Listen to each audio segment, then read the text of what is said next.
কি গো, আমি একটা বাচ্চা নেব। ঠিক আছে সোনা, কিন্তু তোমাকে আমি কষ্ট পেতে দেবো না, তুমি আমার জান। এই টাকার বিনিময়ে আমার দুজনের বাচ্চা তোমাকে পেটে ধরতে হবে। তার মানে সারোগেট মাদার, ঠিক আছে। Thank you. 9 মাস পর আমার বাচ্চা দাও। না, দেবো না। 9 মাস পেটে ধরে গর্ভযন্ত্রণা সহ্য করে আমি একে জন্ম দিয়েছি। এই নাও তোমাদের টাকা। আমার বাচ্চা, আমার বাচ্চা। জানো আমার এত টাকা থাকতে তুমি কাঁদবে? এই টাকার বিনিময়ে তোমাকে আমার স্ত্রীর বদলে কেঁদে কেঁদে সন্তানের জন্য বিচার চাইতে হবে ভগবানের কাছে। মেয়ের সন্তানকে ফিরিয়ে দাও ভগবান।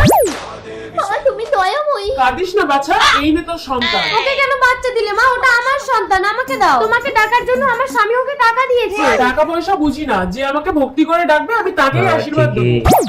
এই আমার বাচ্চা দে। না, দেবো না। ভগবানের আশীর্বাদ কখনো টাকা দিয়ে কেনা যায় না। এই নাও তোমাদের টাকা। বাচ্চা, থাকো তুমি তোমার টাকা নিয়ে। না জানো, আমি কি রাতে বিছানায় টাকা নিয়ে ঘুমাবো?